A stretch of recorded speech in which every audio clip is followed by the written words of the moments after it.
हमारे YouTube channel में आपका स्वागत है।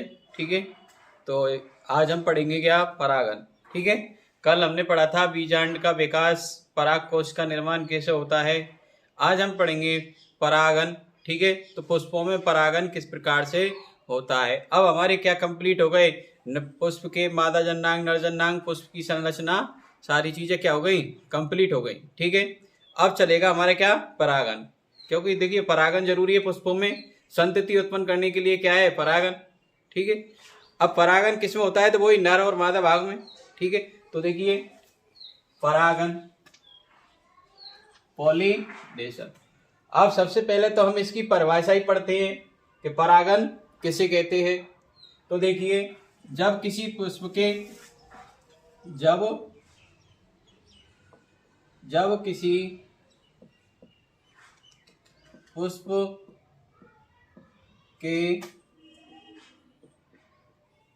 की पराग कोश से पराग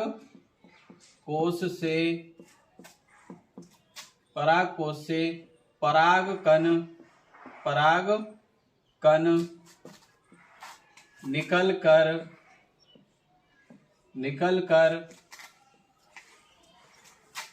बढ़ती काग्र पर पहुंचते हैं, उसे परागन कहते हैं। ठीक है, मान लो ये क्या है, हमारा कोई पुष्प है। क्या है, पुष्प। ये हमारा क्या है, कोई पादप है।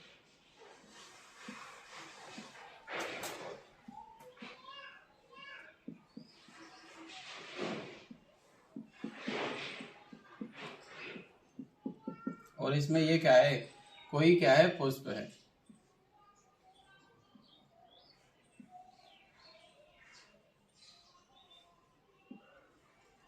क्या है, ये कोई पुष्प है। अब इसमें मान लो क्या है, पुष्प पर ही क्या होते, देखो परागन हमारा दो प्रकार का होता है। ठीक है, तो ये परिभाषा आनी चाहिए। जब किसी पुष्प की पराग कोश से परागकण निकलकर कहाँ पर पहुंचते हैं, बढ़ती काग पर। ठीक है, हमने बताया आपके लिए, देखो पुष्प बनाया था हमने आपके लिए, चित्र बताया कि ये हमारा क्या है, पुष्प है। इस प्रकार से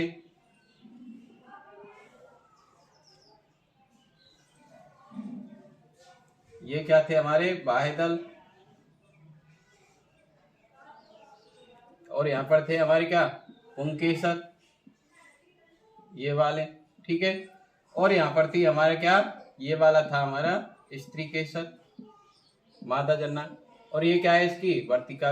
अब मान लो ये क्या है, हमारी परागकोश।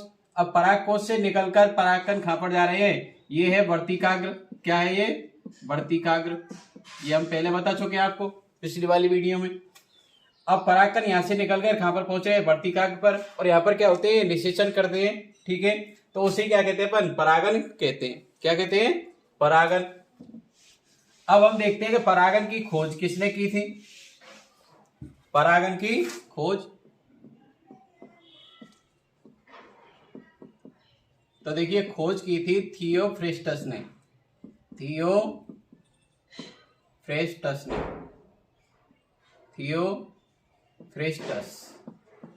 किसने की थी, थियोफ्रेस्टस ने। इसने किस पादप में की थी, तो इसने खजूर के पादप में की थी। किस पादप में, खजूर के पादप में। परागन की खोज किस पादप में की थी, खजूर के पादप ने। किसने की थी, थियोफ्रेस्टस ने। अब इसने परागन का सबसे अधिक वर्णन जिस पुस्तक का नाम है इंक्वायरी, पुस्तक का नाम देखो, इस पुस्तक में इसमें क्या किया गया है, परागन का वर्णन किया गया है। किसमें, एक पुस्तक है जिसका नाम है इंक्वायरी इनटू प्लांट। क्या है, इंक्वायरी इनटू प्लांट। इस पुस्तक में क्या किया गया है, परागन का वर्णन किया गया है। ठीक है, तो ये हमारा क्या है, परागन क्लियर हो गया। इसकी परिभाषा, जब किसी पुष्प के परागकोश से परागकण निकलकर कहां पर पहुंच रहे हैं, वर्तिकाग्र पर पहुंच जाते हैं, उसे क्या कहते हैं, हम परागन कहते हैं। खोज किसने की थी, थियोफ्रेस्टस ने। किस पादप में की थी, तो खजूर के पादप में की थी। ठीक है, और कौन सी पुस्तक में इसका वर्णन किया? तो इंक्वायरी इनटू प्लांट्स में। ठीक है, अब हम देखते हैं कि ये कितने प्रकार का होता है। तो परागन के प्रकार, परागन के प्रकार, परागन के प्रकार। तो देखिए परागन हमारा वैसे तो अपन पढ़ते हैं दो प्रकार का, स्वपरागन और परपरागन, लेकिन ये 3 प्रकार का होता है। कितने प्रकार का होता है परागन? 3 प्रकार का होता है, क्योंकि जो एक परागन है, जो सजातीय परागन है, उसी को हम किस में पढ़ लेते हैं? स्वपरागन में पढ़ लेते हैं। तो देखिए पहला तो होता है स्वपरागन, स्वपरागन, और दूसरा होता है सजातीय, सजातीय पुष्पी परागन, पुष्पी परागन। और तीसरा होता है, तीसरा क्या होता है? पर परागन। कौन सा? पर परागन। तो ये कितने प्रकार का हुआ परागन हमारा? 3 प्रकार का, स्वपरागन, सजातीय पुष्पी परागन और पर परागन। अब हम पढ़ेंगे क्या? स्वपरागन के स्वपरागन किसे कहते हैं। तो देखिए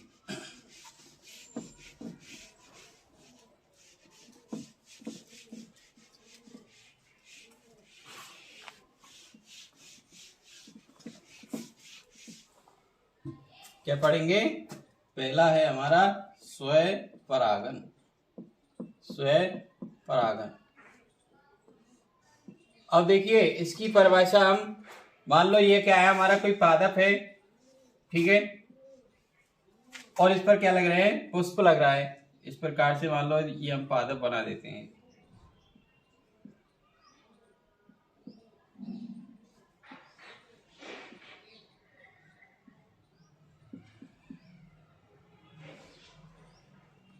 ठीक है, अब इस पर क्या लग रहा है? कोई पुष्प लग रहा है। क्या लग रहा है? पुष्प। ठीक है, अब इस पर पुष्प इस प्रकार से लग रहा है, ये देखिए,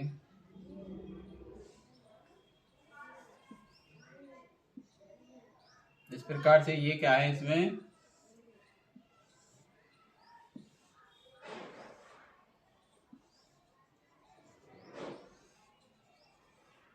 और ये हो गए हमारे क्या? पुंकेसर। ठीक है, और ये हो जाती है इसमें बीच में स्त्रीकेसर। क्या हो गए बीच में? स्त्रीकेसर। ठीक है, अब देखिए स्वपरागन किसे कहते हैं? जब किसी पुष्प में, जब किसी एक पुष्प में उसी पुष्प के परागन, जब किसी पराग कोश से क्या निकलते हैं? परागन निकलते हैं। क्या निकलते हैं? परागन। क्या निकलेंगे? पराग कण निकलेंगे। क्या निकलेंगे? पराग कण। और उसी पुष्प की वर्तिकाग्र पर देखिए यहां से परागकण निकलेंगे, और ये एक ही पुष्प है और इस पर काफी सारे पुष्प लग रहे हैं। इस प्रकार से मान लो और भी लग रहे हैं इधर ये पुष्प। अब उसी पुष्प की उसी वर्तिकाग्र पर क्या होती है? परागकण स्थानांतरित होते हैं, उसे क्या कहते हैं? स्वपरागन कहते हैं। ठीक है, तो ऐसा परागन, देखिए परिभाषा कैसे बोलेंगे? ऐसा परागन जिसमें एक पराग कोश से निकलकर परागकण उसी पुष्प की वर्तिकाग्र पर, उसी पुष्प की वर्तिकाग्र पर स्थानांतरित होते हैं, उसे क्या कहते हैं अपन? स्वपरागन कहते हैं। क्या कहते हैं? स्वपरागन। ऐसा नहीं है कि किसी यहां से परागकण किसी दूसरे पुष्प पर जाएंगे, कोई दूसरा पादप लग रहा है, इधर पुष्प लग रहा है, इस पर जाएंगे।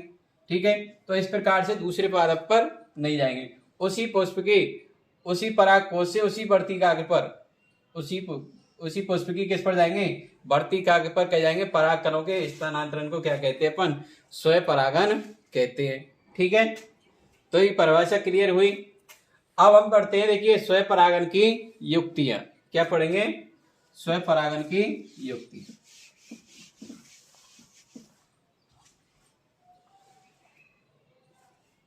स्वपरागन की युक्तियां। तो देखिए स्वपरागन की युक्तियां क्या होती हैं। तो जब पुष्प में देखो विशेष प्रकार के लक्षण या अनुकूलन पाए जाते हैं, और जो क्या करते हैं, तो जो स्वपरागन की युक्तियां, पुष्प में क्या पाए जाते हैं, विशेष प्रकार के पुष्प में विशेष प्रकार के विशेष लक्षण या क्या पाए जाते हैं, अनुकूलन। क्या पाए जाएंगे, अनुकूलन पाए जाते हैं, अनुकूलन पाए जाते हैं जो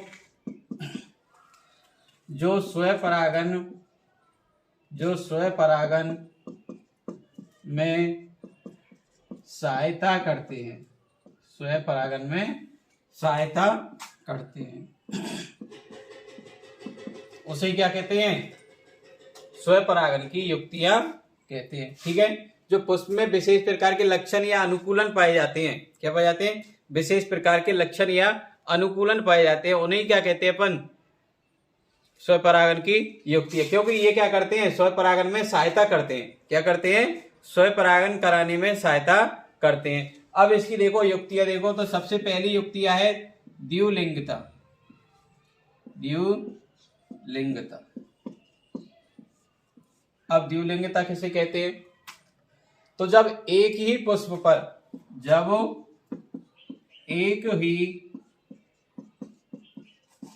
पर नर व मादा दोनों भाग उपस्थित होते हैं, दोनों भाग उपस्थित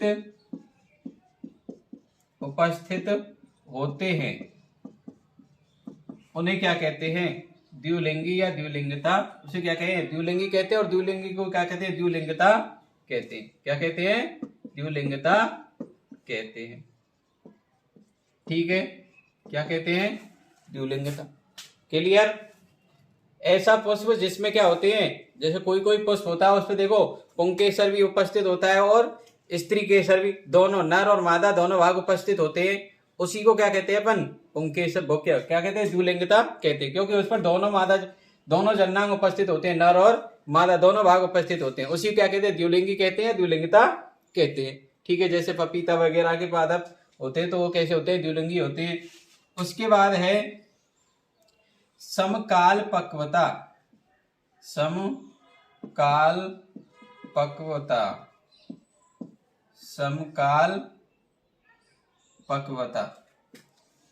अब देखिए यह समकाल पक्वता किसे कहते हैं, तो जब पुष्प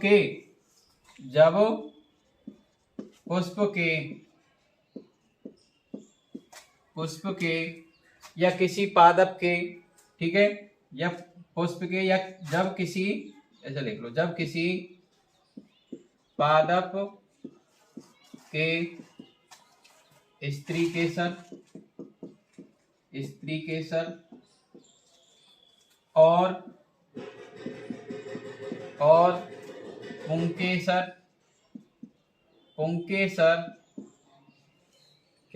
पुंकेसर समान समय में, या पुंकेसर एक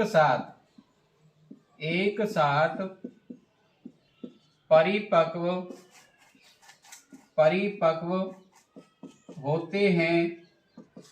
क्या होते हैं, परिपक्व होते हैं, उसे क्या कहते हैं, समकाल पक्वता कहते हैं। क्या कहते हैं, समकाल पक्वता। इसमें क्या होता है, समकाल पक्वता में जो किसी पुष्प के जो स्त्री केसर और जो पुंकेसर वाले भाग होते हैं वो क्या होते हैं, एक साथ परिपक्व होते हैं, एक साथ पकते हैं। ठीक है, उसे क्या कहते हैं अपन, समकाल पक्वता कहते हैं। क्या कहते हैं, समकाल पक्वता। अब जैसे तो आपने देखे होंगे कुछ पादप है, जैसे सदाबहार। कौन से, सदाबहार। ठीक है, उसके बाद है गुडलवास। और जो अपन के फसलीय पादप पे देखो ज्यादा नहीं तो अपन खाई नहीं दे सकते, तो अपन फसल उगाते हैं तो उसमें देखो सभी फसल अपन की एक साथ पकती है कि नहीं, तो उसमें क्या है, जो स्त्री केसर है और पुंकेसर है वो एक साथ परिपक्व होते हैं। तो फसलीय पादप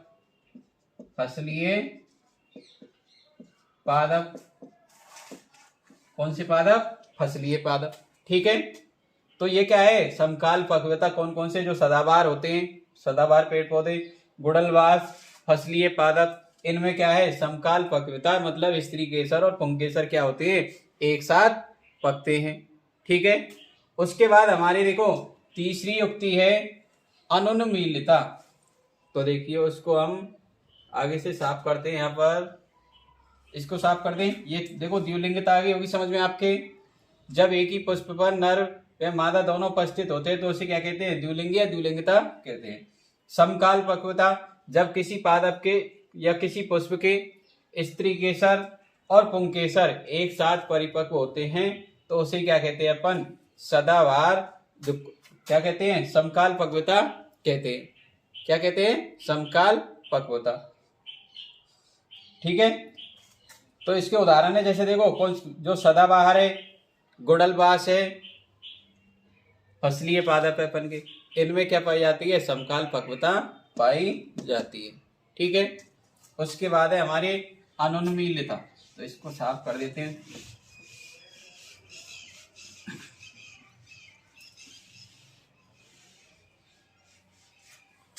तीसरी युक्ति क्या है अपन की, अनुन्मीलिता। क्या है, अनुन्मीलिता। अब देखिए अनुन्मीलिता किसे कहते हैं, तो जब किसी पादप में देखिए, जब किसी पादप में पुष्प या फूल खिलते ही नहीं है, मतलब फूल खुलते ही नहीं है, फूल खुलते नहीं है, उन्हें क्या कहते हैं, अनुन्मील कहते हैं। उन्हें क्या कहते हैं, जो पुष्प क्या होते हैं, मतलब फूल खुलते ही नहीं है, क्या नहीं होते हैं, खुलते ही नहीं है, उन्हें क्या कहते हैं, अनुन्मील कहते हैं। क्या कहते हैं उन्हें, अनुन्मील। क्या कहते हैं, अनुन्मील कहते हैं। ठीक है। और इस अनुन्मील पुष्पों को ही क्या कहते हैं, क्या कहते हैं, इसको अनुन्मील पुष्प कहते हैं, अनुन्मील पुष्प कहते हैं। और इस अनुन्मील पुष्प को ही क्या कहते हैं, अनुन्मीलिता कहते हैं। क्या कहते हैं, अनुन्मीलिता कहते हैं। ठीक है। अब इसमें देखिए उदाहरण कौन कौन से पादप है, जैसे केमोलाइन,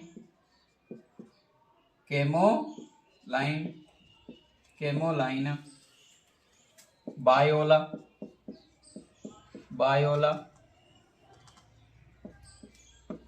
ड्रोसेरा,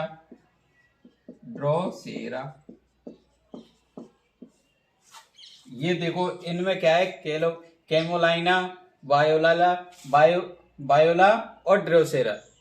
इसमें क्या है, ये ऐसे पादप हैं, इनमें पुष्प खिलते ही नहीं है, कभी भी खुलते नहीं है। ये कैसे रहते हैं, बंद रहते हैं। कैसे रहते हैं, बंद रहते हैं। और बाई चांस ये कभी कभार किसी कारणवश खुल भी जाते हैं तो ये कौन सा परागण करेंगे, ये कौन सा, स्वयं परागण करते हैं। ठीक है। तो ये आपके समझ में आ गए हों। ठीक है। अनुन्मूल्यता हमने, आपके द्विलिंगता ये क्या हो गई, इसकी युक्तियां हो गई। क्लियर, यहाँ तक आपके स्वयं परागण अच्छे से समझ में आ गया होगा।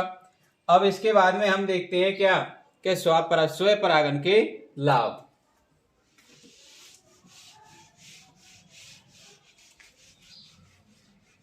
क्या देखेंगे, स्वयं परागण के लाभ। तो देखिए सबसे पहला लाभ तो इसका यही है कि इसमें देखिए, जब एक ही पुष्प पर हो रहे, एक ही पुष्प के परागकण उसी पुष्प की वर्तिकाग्र पर स्थानांतरित हो रहे हैं, तो देखिए माध्यम की आवश्यकता नहीं होती है, माध्यम की आवश्यकता नहीं होती है, आवश्यकता नहीं होती है, माध्यम की आवश्यकता नहीं होती है। क्लियर। दूसरा, इनमें भिन्नताएं, इनमें क्या पाई जाती हैं, समानताएं होती हैं। क्या पाई जाती है, इनमें समानताएं होती हैं। क्या होती हैं? समानताएं होती हैं। ठीक है। उसके बाद तीसरा है, ये कैसे होते हैं? छोटे। कैसे होते हैं? छोटे या कम संख्या में, कैसे होते हैं? छोटे या कम संख्या में उपस्थित होते हैं। तो ये क्या हो गया इसके लाभ? तो देखिए, ना तो हमें माध्यम की आवश्यकता है, समानताएं होती हैं, और कैसे होते हैं? छोटे होते हैं। और इनमें चौथी बात, ये कैसे होते हैं? कम आकर्षक होते हैं। कैसे होते हैं? कम आकर्षक, क्योंकि इनको आकर्षित करने की जरूरत ही नहीं है, क्योंकि आकर्षित तो उनको करना है जिनमें क्या है? परागन की क्रिया, किसी पर परागन पाया जाता है, किसी दूसरे पुष्प से क्या लाने पड़ते हैं? परागकण लाने पड़ते हैं। उनके लिए क्या है? आकर्षित होने की जरूरत पड़ती है। ठीक है। इनको तो आकर्षित करने के लिए तो ये कैसे होते हैं? कम आकर्षक होते हैं, क्योंकि उस पर ही, इसी पुष्प पर क्या है? उसी पुष्प के परागकण स्थानांतरित हो रहे हैं। तो कैसे होते हैं? ये कम आकर्षक होते हैं। ठीक है। अब इसकी हानियां देखो। तो ये तो क्या हुई? इसके लाभ हो गए।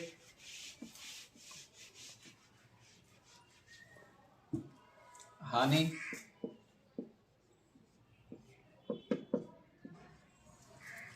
तो देखिए हानि क्या है इसमें। तो इसमें ये कैसे होते हैं? इसमें मकरंद ग्रंथि नहीं पाई जाती है। मकरंद ग्रंथि नहीं पाई जाती, पहली बात तो ये हानि है। क्यों? मकरंद ग्रंथि क्या आती है? उनसे खुशबू आती है पुष्पों से, जिसमें मकरंद ग्रंथि पाई जाएंगी। तो इसमें क्या है? मकरंद ग्रंथियां भी नहीं पाई जाती हैं। दूसरा, ये कैसे हैं? कम संख्या में बनते हैं। कैसे? कम संख्या में बन रहे, तो ये भी तो देखो दिक्कत है, हानि है। हमें कैसे चाहिए? अधिक संख्या में। तो कैसे बन रहे हैं? कम संख्या में। तीसरा, ये आनुवांशिक रूप से कैसे होते हैं? दुर्बल होते हैं। कैसे होते हैं? दुर्बल। ठीक है। तो ये हमारा क्या हो गया? परागन का कौन सा भाग क्लियर हुआ? स्वपरागन। ठीक है। कितने प्रकार का था? 3 प्रकार का। अब एक और बताया था हमने, देखो ये तो स्वपरागन, एक बताया था हमने कौन सा? दूसरा। अब दूसरा कौन सा बताया? देखिए, वो बताया हमने सजातीय पुष्पी परागन। सजातीय पुष्पी परागन। अब सजातीय पुष्पी परागन किसे कहते हैं? तो जब किसी पादप पर एक पुष्प के परागकण उसी पादप के दूसरे पुष्प पर क्या होते हैं? स्थानांतरित होते हैं। मान लो ये क्या है? हमारा पादप है। ठीक है। अब इसमें एक पुष्प इधर भी लग रहा है। ठीक है, इधर भी लग रहा है, और एक पुष्प इधर भी लग रहा है, इधर भी लग रहा है। अब देखिए, मान लो इसमें क्या होगा? सजातीय पुष्प में, तो देखिए उसी पादप का एक पुष्प से परागकण दूसरे पुष्प की वर्तिकाग्र पर होता है। किस पर? दूसरे पुष्प की वर्तिकाग्र पर होता है। उसे क्या कहते हैं? सजातीय पुष्पी परागन कहते हैं। स्वपरागन में तो क्या हो रहा? उसी पुष्प के परागकण उसी पुष्प की वर्तिकाग्र पर क्या हो रहे थे? स्थानांतरित हो रहे थे। इसमें क्या हो रहा है? सजातीय पुष्पी परागन में एक पुष्प के परागकण उसी पादप के दूसरे पुष्प की वर्तिकाग्र पर क्या होते हैं? स्थानांतरित होते हैं। ठीक है। क्या हो रहे हैं? ये स्थानांतरित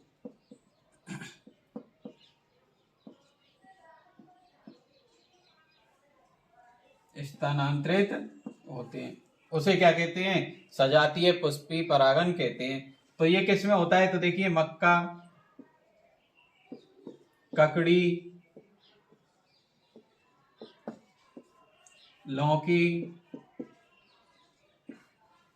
ये सजातीय पुष्पी परागन इनमें पाया जाता है। क्लियर? यहां तक आपको समझ में आ गया होगा परागन। ठीक है। तो आपने देखो छोटी क्लास में तो यही पढ़ते हैं, परागन स्वयं परागन और पर परागन। अब हमने देखो आपके लिए इतना, जैसे उसकी युक्तियां भी थी, लाभ क्या थे, हानि क्या थी, सारी चीजें बताती।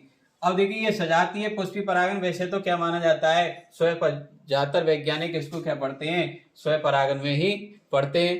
ठीक है, क्लियर।